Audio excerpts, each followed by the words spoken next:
This is John Reeves, and welcome to the Truth as Medicine podcast.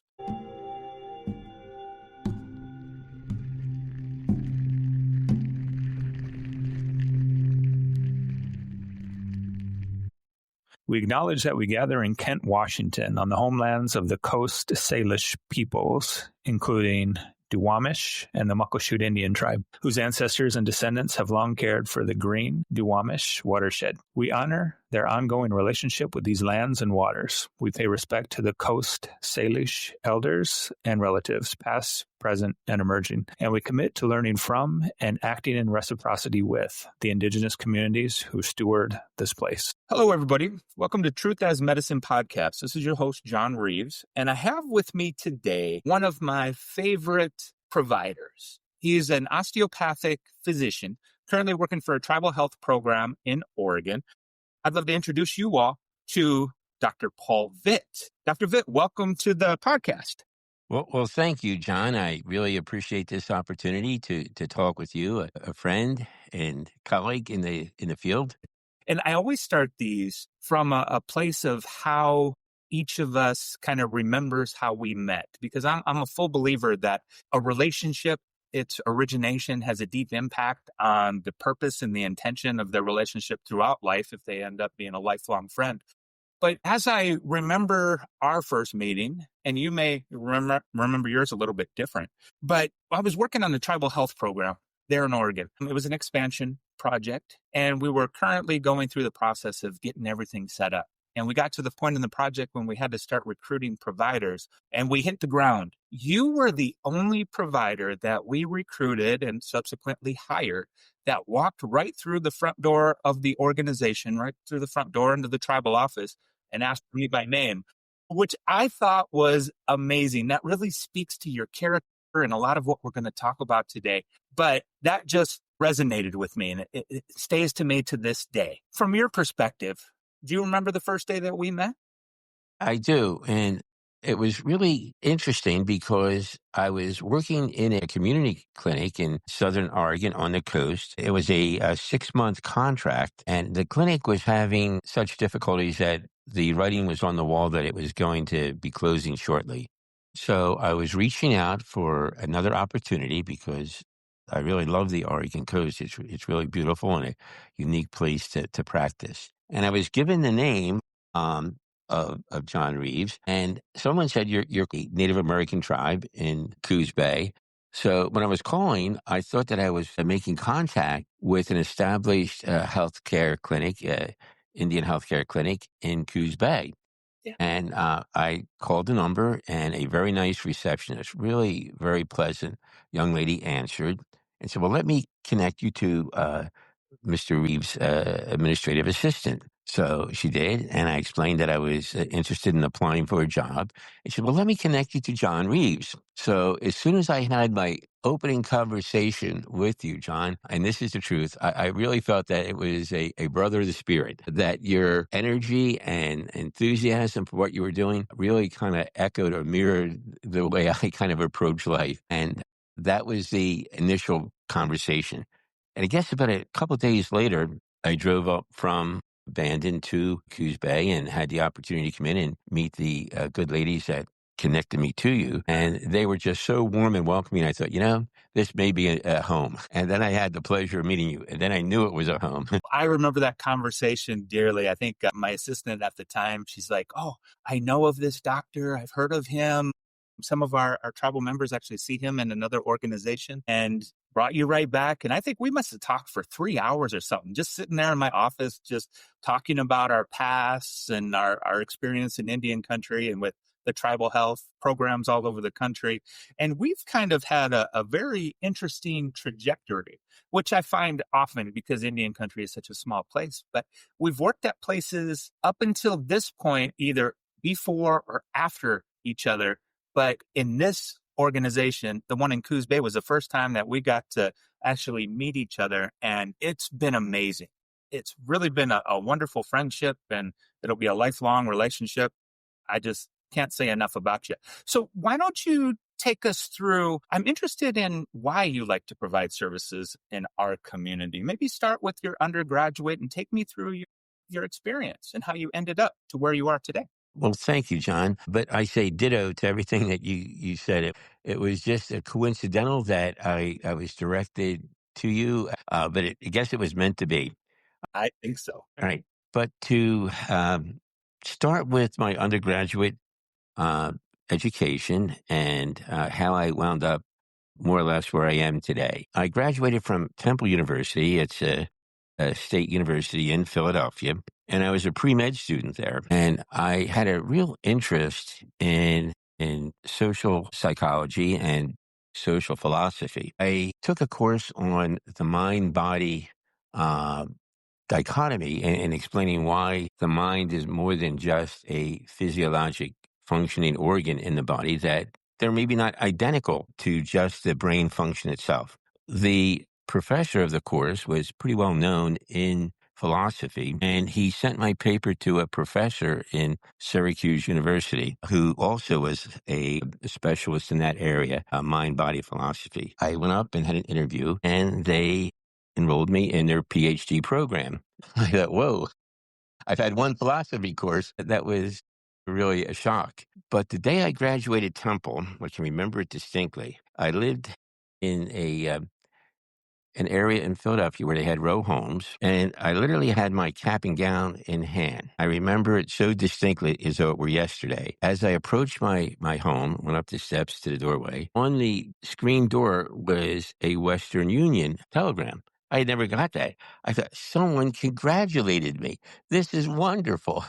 Well, I opened it up really so excited to see who congratulated me. Now, this was in May of 1970, and it was the U.S. government telling me I had 30 days to enlist or be drafted, Wow. because my draft number, then we had a lottery system, and I guess it was one lottery that I won, because my number was in the numbers that were being drafted. So here I was, ready to begin a PhD program in philosophy, and kind of put the pre-medical thing aside, because I really was interested in, I was going to solve a lot of the mysteries involved in philosophy at that point. That's how I guess a undergrad thinks at that point. So I went up to Syracuse, and a friend of who I had met up there said, Paul, you have to try to get into a reserve unit. You only have, and at that point, I think it was like 20 days left, or you're going to be drafted. So we drove all around Syracuse trying to find a reserve unit. And what happened is we found an infantry unit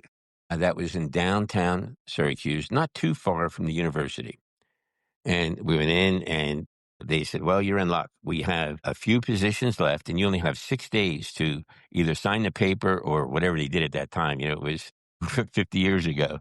So I said, I'll take it. I guess dragged the story on too long, but I enlisted in a infantry unit in Syracuse, New York, a National Guard reserve unit. And about 2 months later, I and one other fellow from Syracuse departed on a snow-blowing day, even though it was in October, to Fort Polk, Louisiana. And we were dressed in wool jackets and, I think back then, corduroy pants, believe it or not. And we got off the plane that landed at Fort Polk, and all these Southern boys there were in T-shirts and shorts, and they were laughing. They were laughing their sides out at us. Here was these two kids from Syracuse that left when the snow was kind of blowing, and there they are in shorts and T-shirts. And being as welcoming as the armed services are, we stood there about an hour on the runway, probably 90-degree heat, in our warm winter clothes. But in short, it was probably the best 6 months education, I think, that matched any I had. I was so thankful I had that opportunity to serve, John, even though it was in an active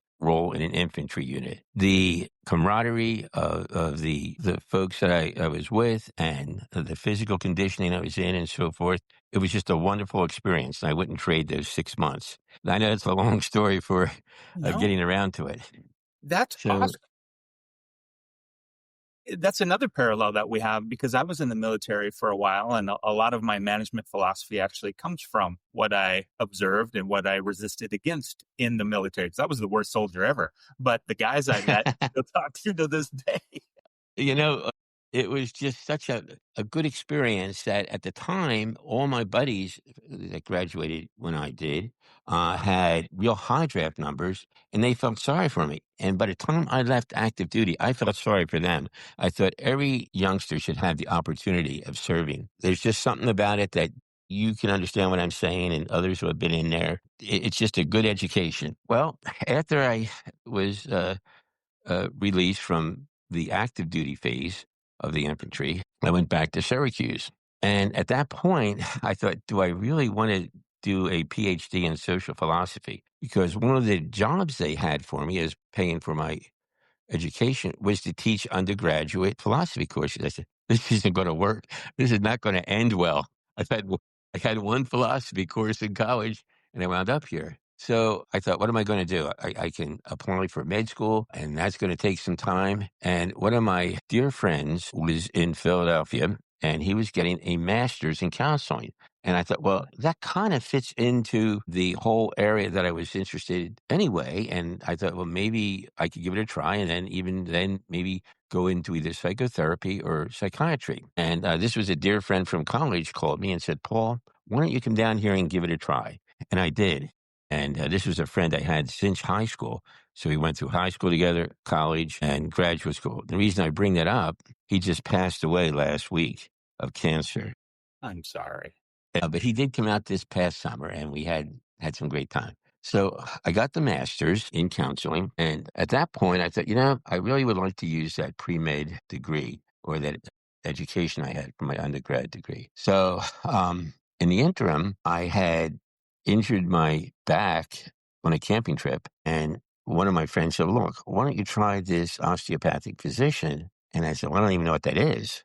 I went, and he did some manipulative work on my back, and he sat and talked to me about the mechanics of what was causing my problems. I thought, wow, this is really pretty neat. So I explored it more and applied to the Philadelphia College of Osteopathic Medicine because I knew they did traditional medicine, but they also did manipulative work as well. Now, I want to ask a question real quick because we have some healthcare leaders and maybe new healthcare leaders. What is the difference between a traditional medical doctor, an MD, and an OM, osteopathic practitioner?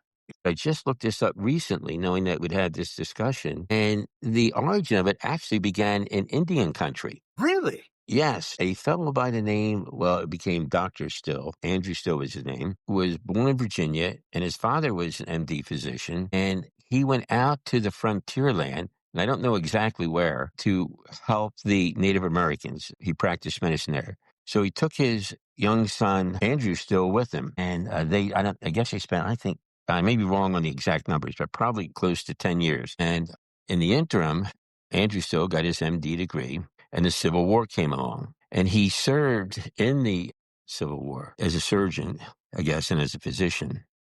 And during that time, he saw that the musculoskeletal system and keeping it healthy was a lot more important than what it was attributed to be at that time. The medical philosophy at the time was, well, the only thing the musculoskeletal system really does is hold the organs in place and allow you to move around and have movement. And his philosophy was, and I really think that now that I even read that, how it really tied into how many of our tribal communities view health in general. And he said, no, there's more importance to that. If you keep the musculoskeletal system healthy or restore it, you're going to help the person's health in general and not just repair a broken leg or an amputee or whatever. And I thought that all the soldiers he must have treated with amputations and horrible wounds help with that. And he also felt that, and this is where I feel it came probably from the Native American cultures. He felt that really health was more than just fixing diseases. Well, in the interim, he had lost 4 children. I don't know the causes of a disease. They died with the way medicine was being practiced at that time. We have to remember it was 150 years ago. Right. And he theorized that good health is a combination of both the mind, the body, and the spirit. And doesn't that resonate with the way many tribal communities feel about health in general? It does. And that's kind of at the intersection that we're at right now is we have a lot of our indigenous and our tribal health programs that are trying to bring in these healing centers or that a mind, body, spirit, the holistic model. And I have told people for years, and they're going to hear me say this again, I really believe the way we provide care in Indian country is the key to unlocking all of the misalignments in the broader healthcare system. John, that is right on key with what I was about to say. So what happened is that Andrew Still was advocating this view, and they said, "No, you can't teach that. That's not the way our medical philosophy, or I guess you could call it a mantra, is at this point. We recognize the disease and we treat the disease." And he thought that health was more than just treating the disease, to treat the whole person. So a holistic view is what he really pontificated. Well, at that time, he wasn't making any inroads in the medical field, so he opened his own school, I think in 1780, something like that, in Kirksville, Missouri. And that was the beginning of it. And he developed some of those manipulative techniques that wasn't using medications to try to correct some of the musculoskeletal problems. So that was the beginning of it. We we did a couple hundred hours of learning to do different manipulative things to help the musculoskeletal system without using heavy medications to try to recover certain strains or other injuries to the body. Because in my training, your first 2 years are involving, as you probably are aware of it, the didactic sessions where you go to school from 8 in the morning until 5 at night every day for 2 years, and you learn the basic medical sciences. They want me to really reiterate all of them, but like anatomy and physiology and pathophysiology and pharmacology. And I was very lucky. The school I attended had recruited some of the top professors from the other four medical schools in the Philadelphia area. Philadelphia is really well endowed with medical personnel. It's where the first hospital of the country was founded by Ben Franklin, and the first children's hospital at the University of Penn. So those first 2 years really were pretty much identical, except for learning the osteopathic philosophy to a degree and their history, which I kind of reiterated some as I best remember it. And then your next 2 years are done in doing rotations in different hospitals or medical fields. And I did all MD training in my third and fourth year in different hospitals and rotations. And then my residency, I did my internship in a pretty large teaching hospital in Delaware County, and then transferred to Hahnemann University, where family practice was a new field at that time. Because in the interim, I kind of became not very pleased with the way psychiatry was, because I did a few rotations in large psychiatric centers. And that was an experience. They were all locked doors, and these were people who were heavily medicated.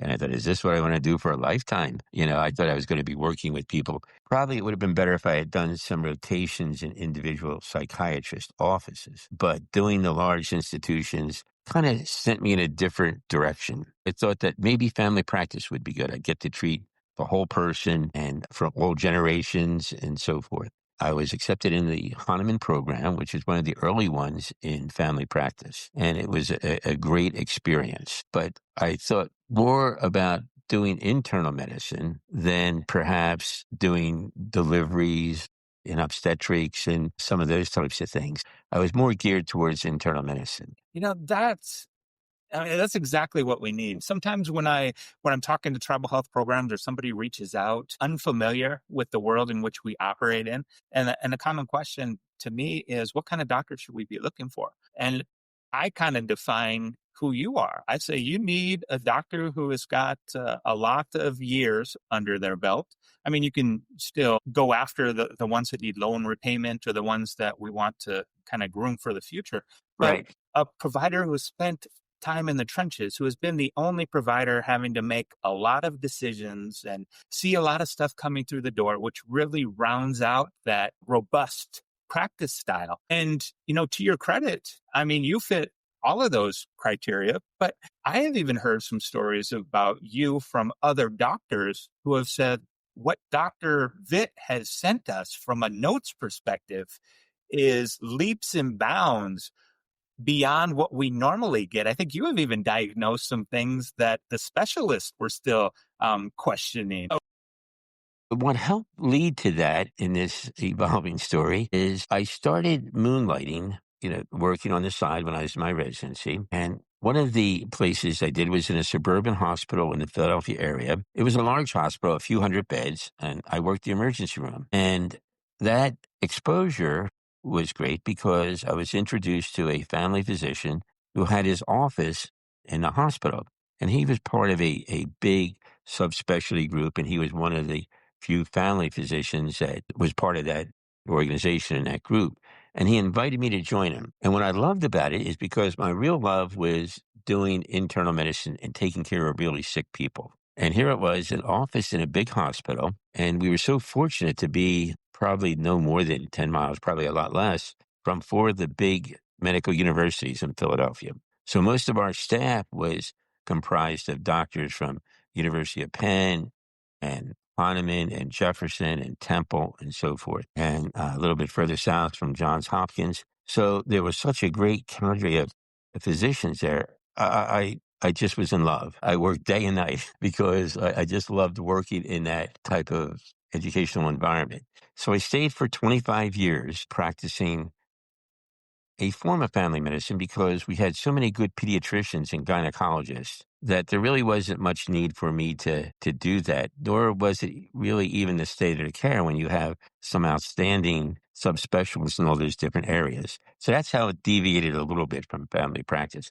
But it was a great experience. It was like doing a 25-year residency because taking care of the hospital patients and having so many really good physicians down the hall or up a flight of stairs or down a flight of stairs or whatever to talk with on a daily basis. So that really set the stage for my basic medical experience. And after 25 years, environment medically in the Philadelphia area and in its surrounding suburbs was being inundated with health maintenance organizations. It was, I guess I could say it devastating to the private practice of medicine at that point. The corporate owned medical systems at that time were buying up practices left and right. And if you didn't sell your practice, it was pretty hard uh, to make a living because you had to join one of the HMOs to have an adequate population, even in an area like Philadelphia or its suburbs. So I, like all my colleagues, 95% of us sold our practices to one hospital or a corporation. My patients were disappointed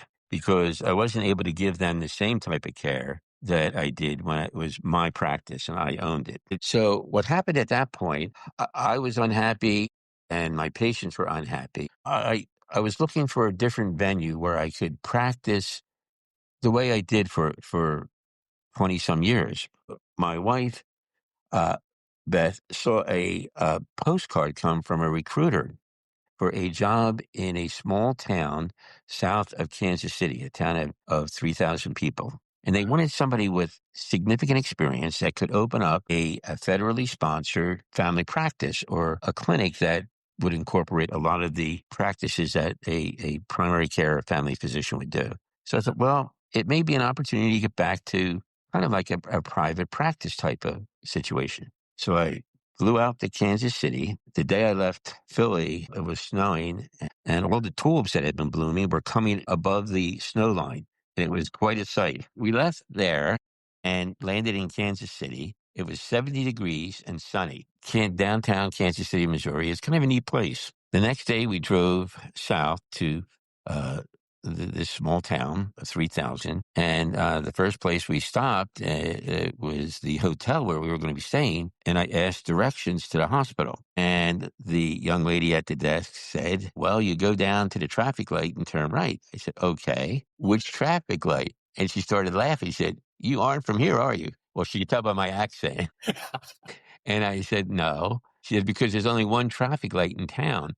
And all 900 square miles of Bates County only has one traffic light, and that's it. So I went to the hospital, and it was the critical access hospital, which limits it to 25 beds, I believe. And it was relatively new. And it had a big banner out there welcoming me to come and interview and so forth. And the people were so nice. So I thought, how could I lose?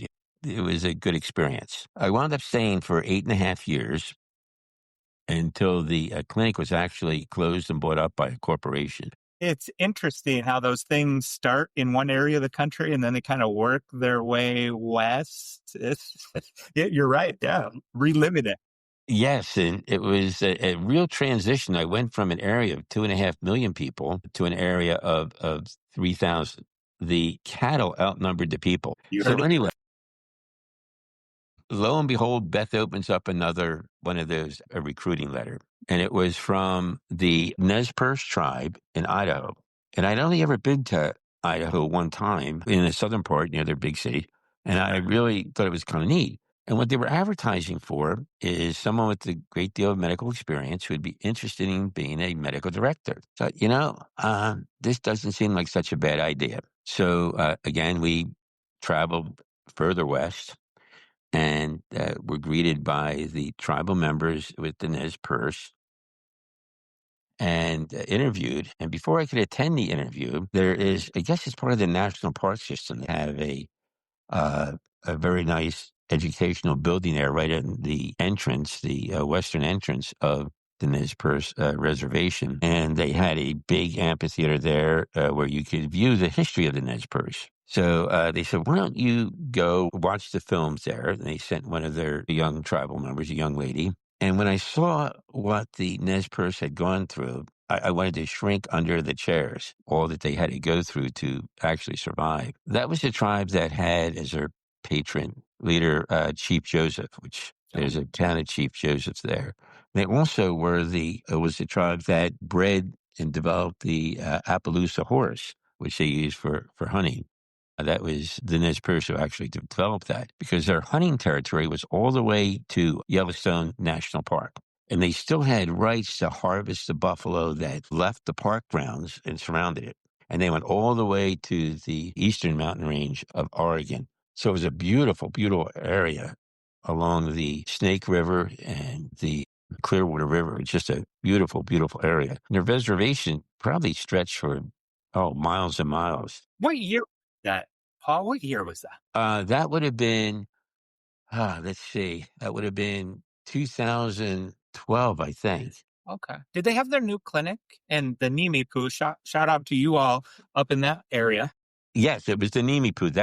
Nimipu is what they call themselves. And Nimipu means the people. And it was such an eye-opening experience for me, John, especially being their medical director. We had over 122 to 128 employees. So it was just such a wonderful experience. Really learned so much about our Native American history by being there because I lived on the reservation for almost a year until I moved to a bigger housing unit off the reservation but close by. It was just such an experience that they had two clinics, the large one, which had dental and a full hospital-sized lab, big x-ray center, psychiatry, a whole gamut of medical people there. They also had a smaller clinic that was southeast of there in a town. Is it Kamei? Is that the name? Kamei, exactly, Kamei. And that was on the fringe of a massive wilderness area. I guess it's the Marshall Wilderness and the Bitterroot that goes all the way from there to Montana, I believe, to Missoula. It's hundreds, I guess, millions of acres of wilderness. So just such a beautiful area. Did you see Bigfoot? Because I hear all the stories of Bigfoot when I was up there, and No, but my size 13 shoes are hard to find in they're like Bigfoot's here. I didn't see him, but there's an awful lot of legends that he's there. I Yeah, was anxious to see him. I saw some big dudes, but it wasn't Bigfoot himself. I love it. Sorry, I didn't mean to cut you off. No, I'm so glad you asked because it was such a good experience. And I really became more and more interested in our Native American history and their philosophy in what has allowed them to, through the generations, survive as a community and as a culture and a group. It was extremely rewarding. During that time, I was invited to attend, which I'm so appreciative of different ceremonies, from weddings to, I guess, well, even a funeral and different other ceremonial activities, which were really touching. And one of them that was particularly eye-opening and a wonderful experience was going to a sweat. I was really honored to do that, and it even inspired me more to learn more and more about their culture and the way they practice their culture and how that community feeling they had allowed them to survive from generation to generation through storytelling, through the elders and so forth. I stayed for a few years couple years.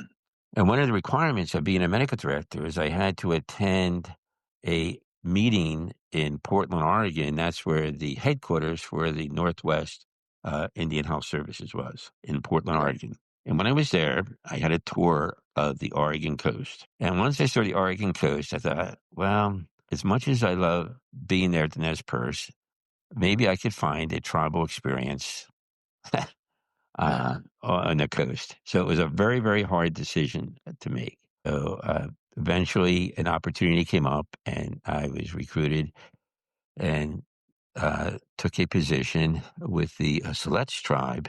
I'm going to pause you there for a second. And before we Yes. leave Nez Perce, so we've got a little bit of an interesting thing here. So we're going to play a treasure hunt. For those of you that are up in Idaho and you may be listening to this from Nimipu land, the people, go upstairs in that clinic. There's right where administration is, I think, right up the stairs to the left.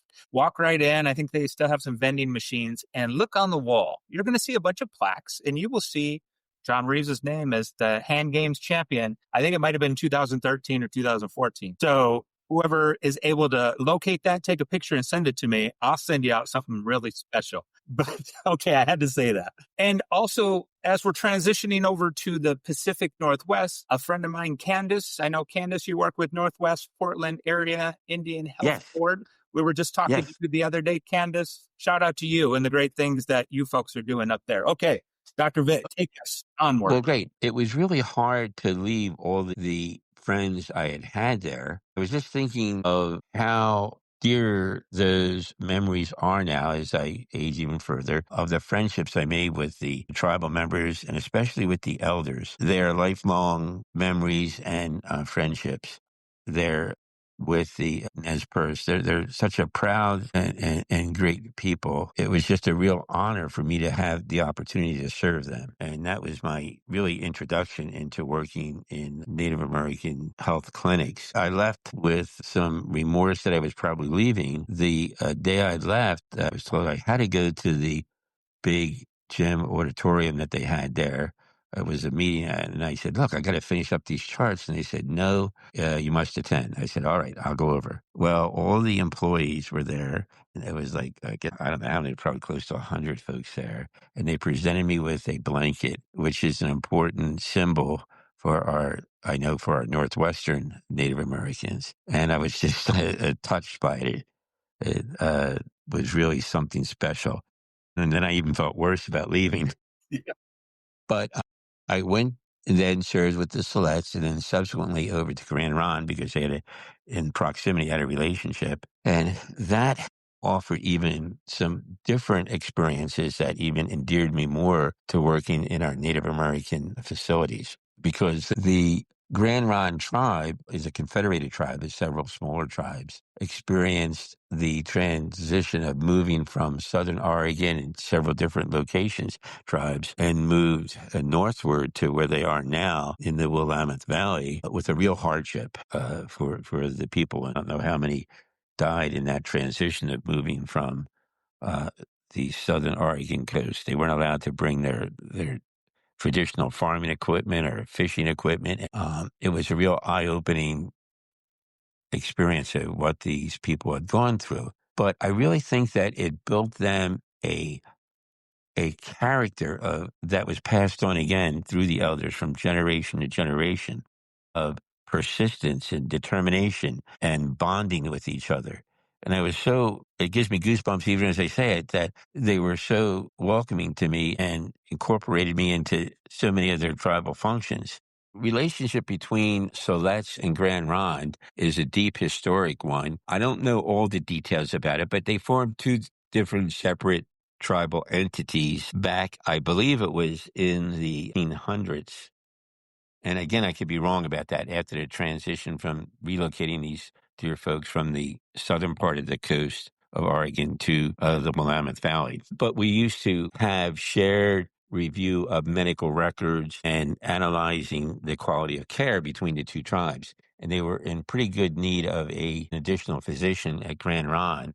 And it was a little bit larger organization. So that's when I was recruited and transitioned to there. And they have such an interesting history of their own that, again, I think really bespeaks of the character of so many of our tribal communities, that they went through such hardships during their transition in the age from southern Oregon all along the coast and placed on a reservation in the Willamette Valley. In fact, I think when they were transitioned there, the forest that surrounded that reservation had been burned out. And what they have now is just phenomenal. And the lumber that they have cultivated, and uh, it's just amazing. And the story that I really, really love is that when they were trying to get recognized as a federal tribe, which is an important entity because then they'd be qualified for the federal benefits that are rightly coming to a federally recognized tribes, like health care and other types of. Education.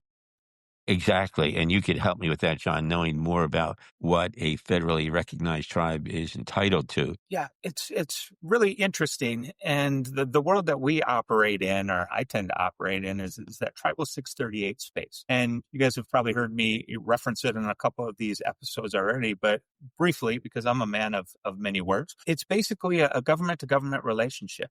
And going back to the treaties and the trust responsibility of the federal government, there's a handful of things that are embedded in those treaties that the federal government must provide care for. One of them being healthcare, education, and some other ones. So having that federal designation is really important in our tribal members, our relatives getting what's deserved from them for the years and years and continued mistreatment on behalf of the federal government. One of the stories that I just love to hear from the elders who were experiencing it at that time in their efforts, the Grand Ronde, to be recognized as a federal tribe, and I believe it was they were told they better have a lawyer and have some funds to support a lawyer to represent them in the U.S. Congress to push forward and get that recognition. They started out with under $10 in their purse to obtain a lawyer. Even back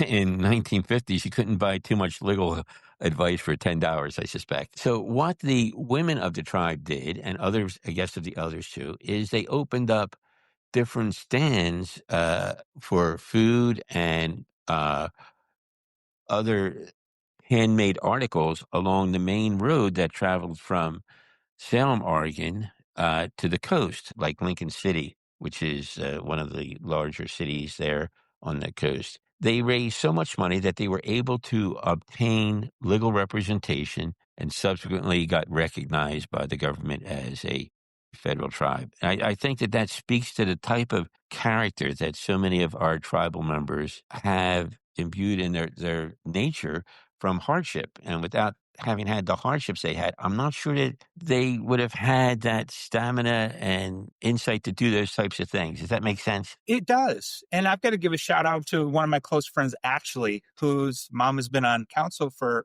Grand Ronde. She works in Indian country, and I met her out in South Dakota. But yeah, she's a Grand Ronde tribal member, currently working with health services out of Portland there. So shout out to you, Ashley. Awesome work if your family was involved in that. But I agree with you. It does speak to the stick to itiveness and the, at all cost approach that a lot of our relatives have. It seems like a small thing, but it's a huge thing because it has been passed on from generation to generation, that type of attitude. Yes, we can do it. We can make this work. And their dependence on one another and their importance of the family and of helping each other. It's just amazing because one of the things that I learned so much from is that at the Grand Ronde Tribe, they have that wonderful casino there, Spirit Mountain. And the elders, since I was of elder age, I was not a elder of the tribe, welcomed into them, would have a dinner every Monday night that was provided by the tribe that they could attend and bring a guest. Well, there were many Monday nights that we would start out at 6 and stay until 9:30 when they were closing those restaurants where we would sit and talk and laugh and just enjoy so many stories that they were able to relay to me. And we'd walk down the halls in one of the areas of the casino where their grandparents and great grandparents' pictures were. And they would tell me stories, and they were so enlightening. And we just had such great times that I still stay in contact with quite a few of the elders from those dinner meetings and from when I was at Grand Ronde. I stayed there for 5 years until COVID came. And then, due to some of my own health issues, I left. But there were a few other instances that I think that are maybe worth relating as to how I was welcomed into their tribal community. Uh, After my cancer surgery, 6 months later, I had to have open heart surgery up in the Portland area, in Beaverton. And right before my heart surgery, which was going to be done today, I went in on Christmas Day, and it was done on December 26th. And uh, 2017, the tribe arranged for a sacred tobacco ceremony. It was in their longhouse, and it's pretty hard to describe how really impressive it is if you are blessed with having that experience. What made it so neat is I was the only non-tribal member ever in their history to be honored with a sacred tobacco ceremony that they have in their known history. So that is near and dear to me. It was such an honor to be again to have them do that for me, and the prayers that they offered, and the significance it has in their culture meant so much to me. It's hard to kind of describe it, and anyone who has experienced it or been to one would understand. That's amazing. It was really amazing, and to this day, it still touches me. And one of the other things that I took from Grand Ron, besides the friendships that I maintain, is that the young adults and the youth contributed to buying me a tribal blanket and wrap me in the blanket as ceremonially, even after I left, several months after I left, and the COVID scare was over, and they did it at the casino, and people were wondering what we were doing. But it was such a touching experience too that they did that for me. They were memories that will last a lifetime. Can you talk a little bit about how you feel after the ceremony? Well, And it was unbelievable, John, because I felt a sense of peace. Their prayers to the Creator, which I didn't understand their language, but it was done with such sincerity and such a deep meaning. In fact, several of the people were in tears, including my wife, who was invited to be there. They were actually crying because of how every aspect of the ceremony was so meaningful that even if one didn't understand the language, the meaning with which it was carried out had touched me forever. And I went into that surgery a week or so later with even more confidence and a sense of peace and resolve that comes from such an experience like that. that's really, really special. Did you go back and treat patients at Grand Ronde after you recovered?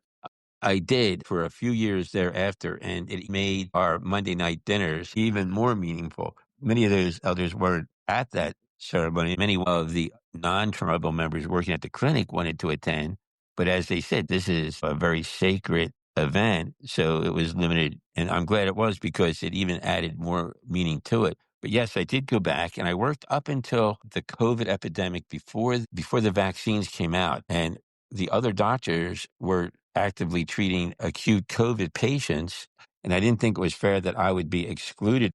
Both my oncologist and my heart surgeon said, "Paul, you can't do it. I mean, you're still on some medicine for cancer and so forth that would really put you in harm's way with COVID." So I thought the best thing to do was to resign. I did some telehealth for a while, but that was in its infancy, and it isn't as sophisticated in the equipment and the technology that we have today for doing telehealth through the computer screen. Because I'd always been a hands-on physician. Well, at that point, I thought, well, we have the vaccine, and COVID was kind of winding down, and I was contacted by some locums organizations, and one of them was in the area where we were living in the Salem area, and they said there's an opportunity to work in the women's prison system, the state system in Wilsonville. They said it's a 3-month assignment. I said, boy, I really have to think about that. There was like 1,400 inmates, and I've never done anything like that. They said, well, it's with your experience, we think that you could contribute and give it a try. You have to do it for 3 months or they will not hire you on as a contractor. I thought, well, I'll give it a shot. The clientele were mostly folks in their late 20s and 30s and some older, and most were there because of drug-related incidents. The experience was so touching, John, that those young people, I mean, a lot younger than me, were so appreciative of someone to listen and not judge them that I stayed for 18 months until they had a full complement of their own people who had been out due to one illness or COVID or whatever, that I had tears in my eyes when I left. I stayed 18 months and it was that great of an experience. You know, I'm glad you bring that up because I have often thought it would be interesting to work at a prison system because I see those jobs pop up or they're looking for contractors.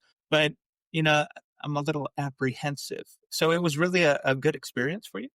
It was even better than a good experience because treating these young folks, you could see the tough lives that many of them had. And it's not excusing whatever they were incarcerated for, but most of them were drug related. I often thought, and one of the psychiatrists that I worked with, he was a forensic psychiatrist that also counseled with these young people. And he'd say to me, we'd have lunch several times, Paul, if we had been in their circumstances growing up and some of the lives that these young people had, we may have been in the same predicament as that they wound up in. And they were just so appreciative of the medical care and someone to listen to them and administer medical care without being judgmental was another really heartwarming experience. That was another road that I had never anticipated taking that turned out to be a real blessing for me. It really speaks to the genuine nature of yourself as an individual. Because I can imagine that some of those inmates, this was probably the first time that they've ever received any kind of tangible health care in their life. And well, that's kind of you to say, but many did express that. And unfortunately, many had experienced some medical care where maybe they were judged, but I think you can understand that it was really an experience. In fact, a few wanted to write letters to the governor to keep me. I said, please don't do that. That will not look good. uh, that I said, thank you. I really appreciate it, but probably not a great idea. I love it.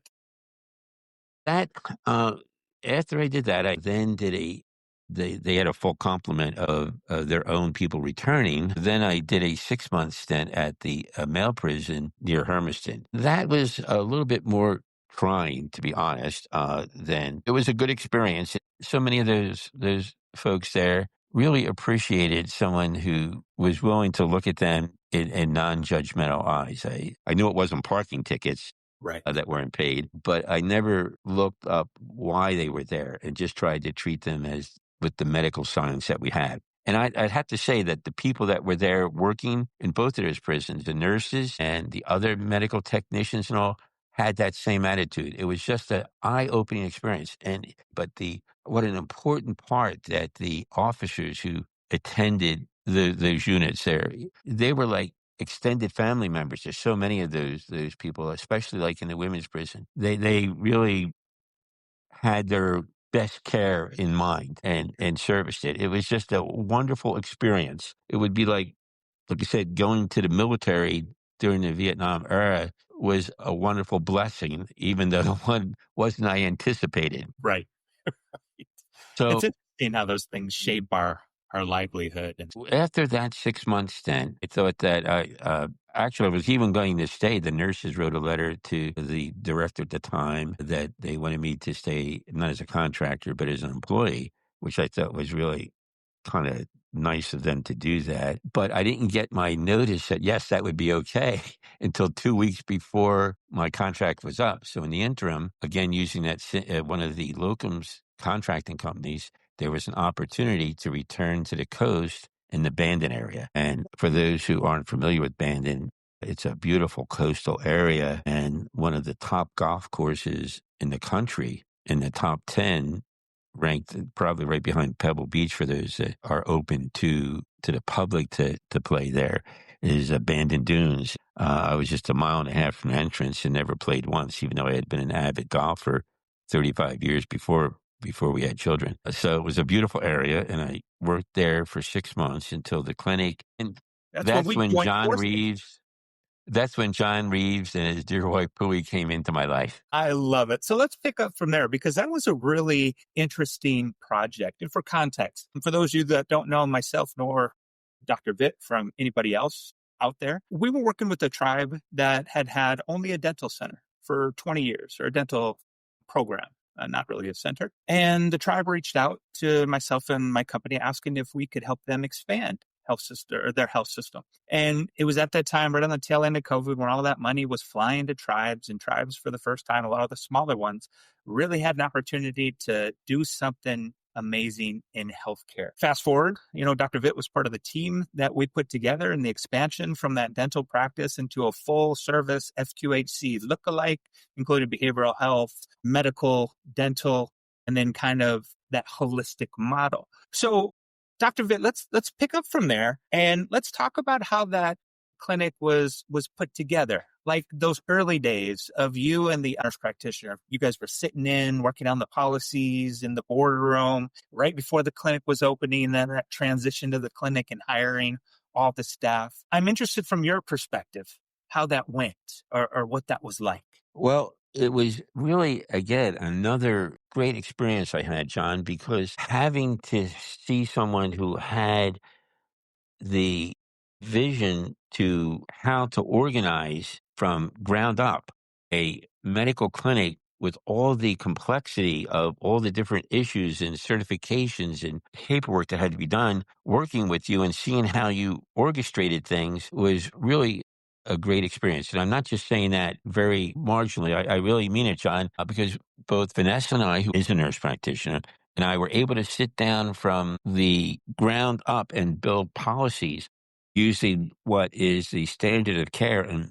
to the highest level in different areas of medicine to be able to write into policies that would be implemented in the practice there at the clinic and hiring the type of people that would really look at it being an honor to serve in a tribal community and implement those types of practices and guidelines that are the standard of care today in medicine. So it was another really, really rewarding experience to have done that and to have the opportunity to be part of something from the ground up. Yeah. And I have a little story from that time is once Paul and Vanessa had started and we were doing that ground laying work, Dr. Vitt would come in with a stack of printed best practice for each situation. I think you even had a binder. Did you not have a binder? And we did. We did. I loved it. And if you haven't picked up on our conversation thus far about the type of provider Dr. Vitt is, I mean, this just speaks to his experience, his understanding, and his wanting to bring what is industry best practice into our world in Indian country. So I just can't thank you enough for that because it was really eye-opening to myself and also Pui. I can remember Pui being in there and saying, oh my God, this is probably the smartest doctor I think I've ever met. John, you're going to give me a big head, but it was my pleasure because I really loved what I was doing. And it was like giving me an opportunity to really even grow more as a practitioner, to be able to implement and have the green light to implement some of the best practices that we know of and I have learned and had the opportunity of seeing when I worked in a big center in Philly. Then the cultural experiences that you can't read in a book or a journal article that I had with the Nez Perce and Celeste and Grand Ronde that still to this day influence how I practice and the people I have met. So, John, it was just a wonderful, and I'm saying that sincerely, not just to add this on, to work with you and to share your visions of how you wanted to really even make it grow further with incorporating behavioral health, which was so near and dear to you, as you can imagine from when I started on that road with counseling and was thinking about becoming a psychiatrist. And sometimes I wish I had done that. I'd probably be retired. Well, in many ways, that's the way the industry is transitioning. Like all of those mental health things are weaving back into the forefront. The ball field that you're playing on right now, to use a baseball reference, because I know you're a baseball guy. I love baseball. Yes. Can you talk a little bit about maybe some of that policy work or maybe an experience in that clinic that really touched you or that, kind of speaks out?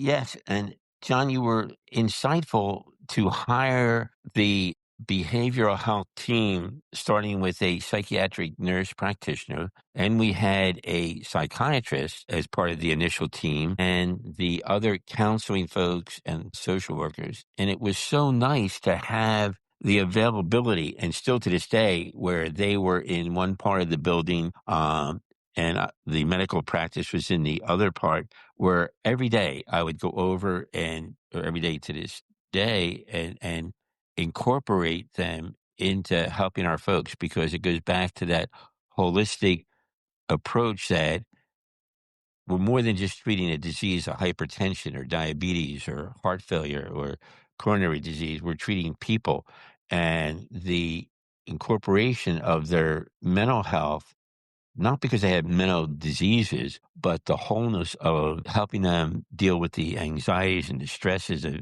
dealing with the medical complexity that they have to deal with. It's been just a tremendous experience. I quite honestly never had that to that degree until the clinic that we're working in now, to be able to have that access to hands-on and warm handoff of the patient to a mental health worker, and the patients appreciate it. So many had a negative stigma that, gee, you're sending me to a mental health person. Do you think I'm crazy? Right. And I would explain to them, no, this is just part of your general health. I know that this diagnosis is stressful to you and your family. How about if we have someone that can help listen to you and explore your feelings? And it's been tremendous. I love it. I really, that's the model that I choose to build right now for that very reason. Because a lot of us don't really understand that a lot of those manifestations of our illness or injury are coming from misalignments and on the behavioral health side. It's everything, our environment and how we were raised or how we grew up, or those things that we deal with on a daily basis. That's why social determinants of health are such a big thing. Coming from a provider, that really warms my heart to hear that that type of model is beneficial and not an unnecessary step in what is a really laborious healthcare process. Honestly, that was one of the things that helped me choose to go in a direction with working with you in that, because from the very beginning, I had that very interest in the mental health side of things, knowing that it was more than just lip service to, yes, we're going to get you some counseling that's going to make you feel better, but that is such an integral part of one's whole health picture. The medical science has now really incorporated that idea. One's mental attitude and their thinking processes about their health is an integral part of their total health care, the whole person. And that's what really even inspired me more to work with you at trying to develop the clinic that we have here now. Love it. Let's say you and I, we go and start our own practice from scratch. How should we build it? If we were to build the perfect system for our Indigenous patients and communities, what would that system look like? Well, it certainly would have to include like the gamut of, like we said, both the medical science, the standard medical care, but to incorporate the tribal culture in a sense that, not that that would dictate how we practice medicine, but letting them know in a truly genuine way that we appreciate what they have experienced as a culture and as a people. And that can be done in lots of different ways without even, some of it doesn't have to be spoken in words, but just genuinely conveyed. Um, and that would have to be part of it as well. And then incorporating behavioral health, having the availability for laboratory services, having the availability for some educational within the whole clinic network, where it would reach out to the community and talk about the best practices for maintaining health, like dietary measures and the other types of things like exercise, and incorporating that into our clinic as well. Having dental services and uh, all those other group practices that are part of today's medical world. I love it. It's interesting because a lot of people, I'll talk to like state representatives or people that are part of the state Medicaid programs, their directors, and oftentimes they say to me, "You are only creating that type of system, John, that takes a patient, that gives them a dental visit, gives them a medical visit, gives them a behavioral health warm handoff in order to generate more revenue." And my argument back to them is, look, we are treating people oftentimes in very remote areas and even with some of the same remote problems in the urban setting. But Exactly. we deal with those issues of transportation, food and sovereignty. So when we get our people in front of us in the clinic, we want to make sure that we are connecting as much as possible. And now in the world with community health workers, we can track them both inside the system and outside our four walls as they go to specialists or as they go to the hospital and come back to us. So that type of approach is, I mean, makes money because of the economics involved, but that's the right way to treat our people. That's it. John, you summarized it really well. And I don't think the average person living outside of a, like, say, a rural or tribal community realizes how hard it is to be able to connect all those dots of the coordination of getting people to subspecialty clinics and the availability for dental care or mental health or those types of services, especially if they live in a larger urban area. But even they have trouble today. And having that service where they all can be connected to it. I can't tell you how many people over the 9 years now I've worked with Native American clinics, how many people have expressed appreciation for that. Wow, I didn't know that this could even be done. Yeah, I love it. I mean, that it's the from as far as I'm concerned, that's the way to do business. Switch gears just a little bit, but kind of stay in the same ballpark. For a non-Indigenous provider like yourself, the yous and I's who want to show up well in Indigenous spaces, what are the first things that they should be prepared to learn? So somebody that's like you or me, because I'm sure there's a whole bunch of them out there, and hopefully we can find them. But they just don't have the experience, so they haven't broken into, or they didn't know until now that this was a space that they want to provide care. What are those things? What kind of advice would you give to somebody just starting or who wants to start as an outsider? You know, that is a great question, John, and one that is somewhat difficult to answer. But I believe that they genuinely want to welcome people as people, no matter where they are, whether it's in a prison or uh, a urban community or in a tribal community. People are people, and they can sense genuineness. At least that's what several of the tribal members said. I said, "Well, gee, thank you for being so nice." They say, "Doc, it's nice to feel the genuine concern you have."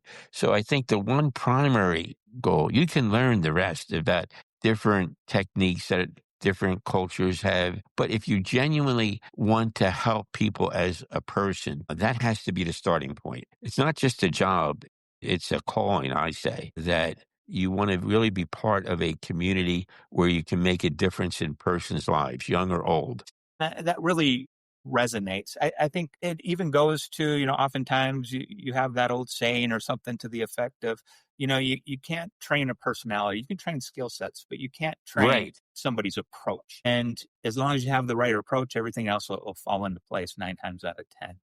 I think having that feeling of respect for people in general.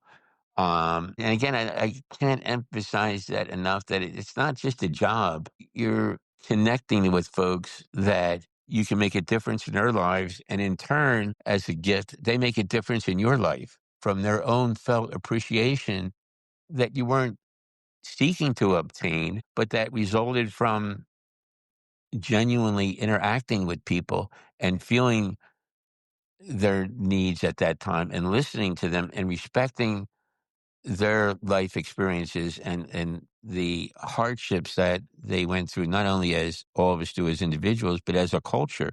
There's hardly a day that goes by that I don't learn something new. But so often what our tribal folks as a culture have gone through. And the other thing that I think that has to really be stressed, I know this is deviating from the question a little bit, Deviate but away. it's one thing I think that's really important that has really greatly influenced my view is the tribal members' respect for the earth and the environment, not as a science, but it is scientific in a way, but their respect from the smallest creature to the very largest creature, from one plant to the biggest forests. And it's not like it's just lip service. It's a feeling you get when you really get to know the folks and live in the community, that their respect for the earth. And you just wish that it could be conveyed to, I guess, yes, to everybody. It would be a little bit different world. Yeah. Facebook would be a different battleground if everybody understood that, wouldn't it? It would. And not that they don't, every community have its problems, but that general respect for people in general and their community and their experiences and their generational, I hate to say trauma, but experiences, we'll call it, how that has influenced them today and how to respect each other and the friendship and feelings that they convey to each other. And they were so gracious in incorporating me in so many of those that really made me feel at home.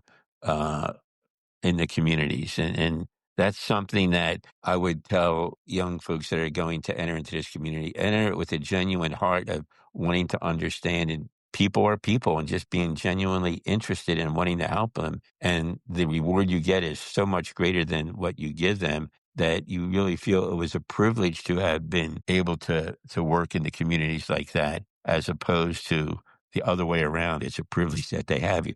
I've never felt that way. So that would be one of the opening things. How do you Yes. imagine healthcare in the Indigenous space in the next 10 to 15 years from now? What do you see? Well, I think that the availability of resources through a greater understanding of what our tribal communities need is more in the forefront now than it was. And doing the types of things that you did, like setting up this ground up organization, is going to be needed more and more for our tribal communities. AI is going to be a part of the indigenous tribal communities as much, I think, in their medical care as anywhere else in the country, because it really isn't separated from what the medical world is doing outside. There isn't a day that goes by that I don't make referrals to the hospitals in Eugene or elsewhere, because that's the nearest large hospital center we have. It's just going to be incorporated more and more into the greater medical world than maybe it has been in the past. That it's not really as much a separate entity, but by incorporating as much as we can in our tribal communities, like you designed or envisioned, with like the behavioral health and the dentistry and the pharmacy and the labs and all those things in the medical providers, and then reaching out to the community in general. I think that will involve more telehealth, where we can have contracts with different specialties, where we can have our folks, our community folks, have a telehealth visit with a specialist in OHSU or in Portland in the medical school there. And you and I had several conversations how we wanted to contract with them so that we, instead of waiting 6 months to see a rheumatologist, that we would have shared time on a weekly or monthly basis for an hour or two, where we could communicate our patient's needs to the specialist, and then have the patient with a telehealth meeting with the specialist, that they won't have to travel 4 hours from Coos Bay to Portland. And I think that's going to become a greater and greater part of our day-to-day practice, because now to do it in person, it's months and months wait. To see a neurologist in this area is somewhere between 6 months to 12 months, to try to shorten that span. And that, I kind of had an interest in that. And we were working with the VA centers when I was with the Perce, and people on dialysis and so forth, that we're in the process of incorporating dialysis units that our veterans didn't have to travel to for 2 hours to a dialysis center from Lewiston area, or the reservation with the Nez Perce and Lapway and so forth. Yeah, I think you're exactly right. You just gave me an idea for another episode with you in the future. But I think AI is going to make it all possible. It's going to make that Yes, coordination. yes. It's going to make everything. It's going to create seams when now there's fragmentation. So it's a really exciting time to be in healthcare, and our Indigenous organizations are right on the forefront of that. They have the opportunity, the possibility to make it all happen. And John, what's so exciting is that so many of both those who are in leadership roles in the indigenous communities, at least that I've worked, are really embracing this idea. They're leading the forefront. They could actually be lecturing the community in general on how to incorporate these newer approaches, which I'm sure they are in many urban centers and so forth, but they're so welcoming of this type of new avenues to approach in the delivery of medical care that it's exciting.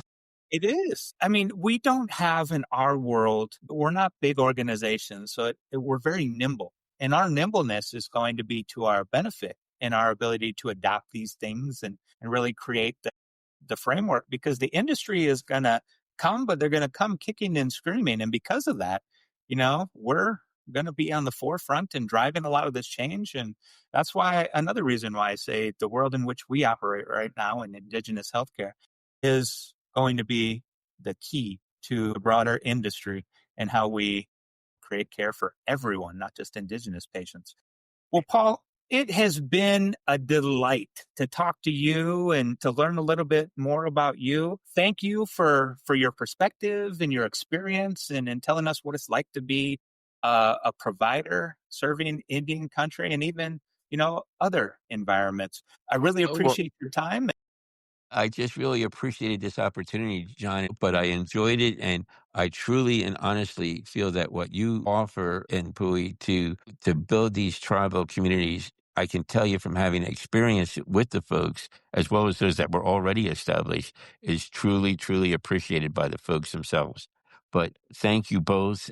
We'll see you on another episode, Dr. Vitt. You have a good one. We hope you enjoyed this episode of Truth as Medicine. Be sure to join us for new episodes dropping about as often as I can interview people. The work has been really interesting and exciting with all the wonderful things that we have going on. But I'll keep interviewing people if you'll keep listening. If you have comments, questions, or guest recommendations, we'd love to hear from you. Reach out anytime at truth@indigenous.health. Until next time, thank you for listening and walking this path of healing and truth with us.